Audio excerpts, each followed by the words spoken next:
Contest divorce के बारे में बात करना काफी जरूरी है। कॉन्टेस्टेड डाइवोर्स, आखिर इसका क्या मतलब है? कॉन्टेस्टेड मतलब आप कॉन्टेस्ट कर रहे हैं, लड़ झगड़ रहे हैं। किससे? अपने ही पति या पत्नी से।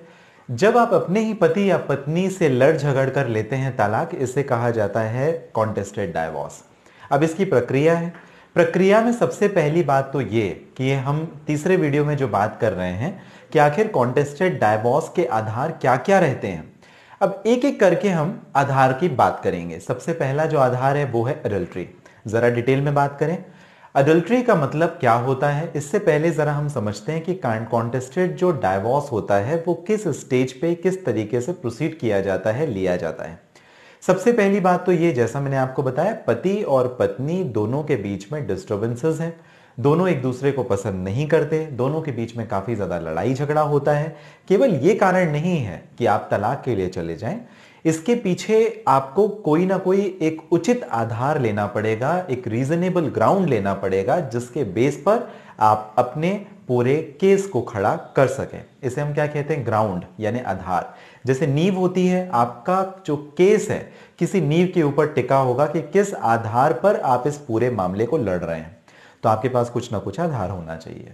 तो ज्यादातर जो सिचुएशन होती है, पति और पत्नी का जब झगड़ा आता है और दोनों के बाद में जो रिलेशनशिप डिस्कॉर्ड यानी टूटने की जो बात आती है, जो इश्यूज इन्वॉल्व होते हैं, उसमें काफी सारे इश्यूज आ सकते हैं। जैसे आपके बच्चों का इशू यानी चाइल्ड कस्टडी, एलिमनी। एलिमनी क्या? अब पति और पत्नी जब साथ में रह रहे हैं, पत्नी एक लंबा समय पति को दे चुकी होती है या शादी के बाद, वो एलिमनी पति से क्लेम कर सकती है। क्योंकि जो कानून है, कानून के हिसाब से डायरेक्ट कोई ऐसा कानून नहीं है जहां पर पत्नी को पति की संपत्ति पर बराबरी का दर्जा दिया जाए। हालांकि अमेंडमेंट अभी चल रहा है, प्रस्तावित है, बट ऐसा कोई कानून आज की तारीख में नहीं है।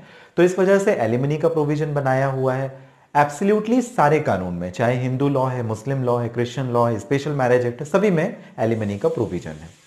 एलिमनी का मतलब यह होता है कि वन टाइम सेटलमेंट अमाउंट जो पति at the time of divorce अपनी पत्नी को या बच्चों के लिए देता है, दैट वी कॉल्ड एलिमनी। दूसरा, प्रॉपर्टी डिवीजन। हो सकता है पति और पत्नी 8-10 साल तक दोनों साथ में थे और दोनों ने मिल करके कोई संपत्ति बनाई, अपना घर बना सकते हैं या कोई प्लॉट ले सकते हैं या कुछ और भी। तो इस प्रकार से उन्हें बताना पड़ेगा कि भाई इसका डिवीजन अब कैसे होगा, क्योंकि अब तो अलग रह रहे हैं, फिर एक दूसरे से कोई लेना देना नहीं होगा। तो ये डिवीजन ऑफ प्रॉपर्टी की बात, चाइल्ड कस्टडी की बात, एलिमनी की बात, मेंटेनेंस की बात और भी जो कुछ ऐसे कंक्लूसिव स्ट्रक्चर सामने आएंगे, उनको किस प्रकार से आप सॉल्व करेंगे।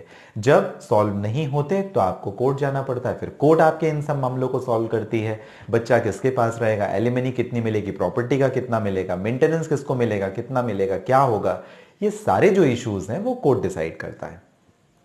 अब जो ग्राउंड्स अवेलेबल हैं कानून के हिसाब से, तो सबसे पहला जो प्राइमरी रिक्वायरमेंट है, एसेंशियल रिक्वायरमेंट है, वो आपके आधार का पूरा होना चाहिए, जो भी आपने ग्राउंड लिया है। आधार लगभग सारे कानूनों में एक जैसे हैं, चाहे हम हिंदू मैरिज एक्ट 1955 के कानून की बात करें जो हिंदूज के लिए एप्लीकेबल होता है, सिख के लिए, बौद्ध के लिए, जैन्स के लिए एप्लीकेबल होता है। तो हिंदू मैरिज एक्ट 1955 का जो कानून है उसमें जो आधार बताए गए हैं वो सेम है लगभग, आप समझें।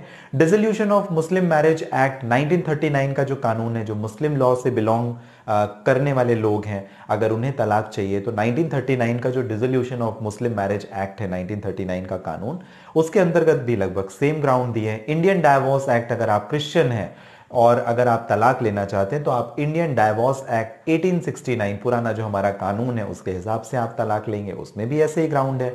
Parsi marriage and divorce act जो ये कानून है 1936 का, उसमें भी वही आधार है। और सेक्युलर लॉ जो हमारा स्पेशल मैरिज एक्ट 1954 का कानून है, उसमें भी जो आधार हैं तलाक लेने के कि भाई आप कब तलाक ले सकते हैं, तो सभी में जो आधार है वो लगभग सेम है। किस किस कानून में? Hindu marriage act 1955, dissolution of Muslim marriage act जो अपना कानून है 1939 का, उसमें plus Indian divorce act 1869, Parsi marriage and divorce act 1936 and special marriage act 1954, सभी में जो आधार है वो सेम है। तो अब आधार की बात करते हैं। पहला आधार, अडल्ट्री। अडल्ट्री का क्या मतलब है? अडल्ट्री का मतलब यह है कि आप अपनी मर्जी, आप अपनी इच्छा से किसी दूसरे के साथ, चाहे वो मेल है या फीमेल, आप किसी दूसरे के साथ में सेक्सुअल इंटरकोर्स करते हैं, शारीरिक संबंध बनाते हैं, ये जानते हुए कि वो व्यक्ति आपका पति या पत्नी नहीं है, ये अडल्ट्री है। दूसरी बात, अगर वो मैरिड है या अनमैरिड इससे कोई फर्क नहीं पड़ता, यदि आपने अपने पति और पत्नी को छोड़कर किसी और के साथ शारीरिक संबंध बनाए तो वो अडल्ट्री माना जाता है। और कानून में यदि तलाक की प्रक्रिया के लिए आप जाना चाहें तो ये एक ग्राउंड है, ये एक आधार है, और इनफैक्ट पहला आधार है। मतलब जो लॉ है वो आपको ये कहता है, जो फैमिली लॉ है, कि भाई आपने अगर शादी कर ली तो आप अपने पति और पत्नी के साथ ही स्ट्रिक्ट रहें, आप उन्हें धोखा ना दें। आप यदि एडल्ट्रियस रिलेशनशिप में जाएंगे तो जो ऑपोजिट पार्टी है, जो जेन्युइन पर्सन है, जो लॉयल है, वो क्लेम कर सकता है, आपको इसका बेनिफिट नहीं मिलेगा। मान लीजिए मेरी शादी हो चुकी है, मैं अपनी पत्नी को धोखा देते हुए मैंने किसी के साथ शारीरिक संबंध बनाए, तो इस कंडीशन में मेरी पत्नी मेरे से तलाक ले सकती है, मैं अपनी पत्नी से तलाक नहीं ले सकता। ये आपको क्लैरिफिकेशन होना चाहिए। आप में से काफी लोगों ने इससे संबंधित प्रश्न मुझे किए थे। दूसरी बात, जैसा मैंने आपको बताया, जो लॉयल पार्टी है वही मूव कर सकती है, चाहे वो मेल है या फीमेल, और इसमें जो डिस्क्रिशन है वो उसी पार्टी को वास्ट करेगा, वही कर सकता है। उसके अलावा जिसने गलत किया है, जो एडल्ट्रियस रिलेशनशिप में है, उसके पास ये पावर, ये राइट नहीं है कि वो कोर्ट में जाए और खुद ही तलाक ले ले। खुद ही गलत कर रहे हैं, खुद ही तलाक ले लें, ऐसा कुछ नहीं है। दूसरी बात, जो डाइवोर्स की प्रक्रिया है वो कोई एक पार्टी भी शुरू कर सकती है, बिकॉज ये कॉन्टेस्टेड डाइवोर्स है।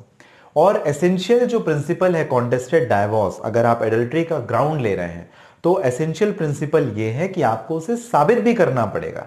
ऐसा नहीं है कि आपने उसे साबित नहीं किया, तो उसके लिए आपके पास प्रॉपर एविडेंस होने चाहिए। कुछ स्पेशल जजमेंट्स की बात कर लें, अगले वीडियो में हम अडल्ट्री से संबंधित कुछ सुप्रीम कोर्ट और हाई कोर्ट के जजमेंट्स की बात करेंगे, जो आपको यह बताएगा कि आखिर अडल्ट्री से संबंधित जो तलाक लिया जाता है उसमें किस प्रकार से डायरेक्ट एविडेंसेस होने चाहिए, या जो प्राइमा फेसाई सर्कमस्टेंशियल एविडेंस है वो प्रूव करें कि आपका अडल्ट्री का ग्राउंड बनता है। मेयर कंसेप्शन कि आपका पति या पत्नी किसी और के साथ बात करता है, चैटिंग करता है, वीडियो कॉल करता है या फोन कॉल में बात करता है, आप उसे अडल्ट्री नहीं कह सकते। मे बी एक क्रूएलिटी हो, बट ये अडल्ट्री नहीं है। वो शारीरिक व मानसिक रूप से प्रताड़ना हो सकती है, बट वो अडल्ट्री नहीं होगी। अडल्ट्री का मतलब सेक्सुअल इंटरकोर्स, जब शारीरिक संबंध बनेगा तभी आप उसे अडल्ट्री के दायरे में ला सकेंगे। जरा सुप्रीम कोर्ट और हाई कोर्ट के जजमेंट में बात करेंगे, पार्ट 4 आप जरूर देखिएगा, जहां पर मैं आपको कुछ इंपॉर्टेंट रेलेवेंट जजमेंट के बारे में जो अडल्ट्री से रिलेटेड हैं और तलाक से संबंधित हैं उनके बारे में मैं आपको बताऊंगा। फिलहाल आपको ये जानकारी कैसी लगी मुझे जरूर कमेंट बॉक्स में मेंशन कीजिएगा। अगर आप मुझे बात करना चाहते हैं किसी पर्सनल प्रॉब्लम के लिए, नंबर आपको डिस्प्ले हो रहा होगा जहां से आप अपॉइंटमेंट बुक करके बात कर सकते हैं। साथ ही इस वीडियो के डिस्क्रिप्शन में लिंक है, आप मुझे डायरेक्टली अपॉइंटमेंट भी बुक करके बात कर सकते हैं।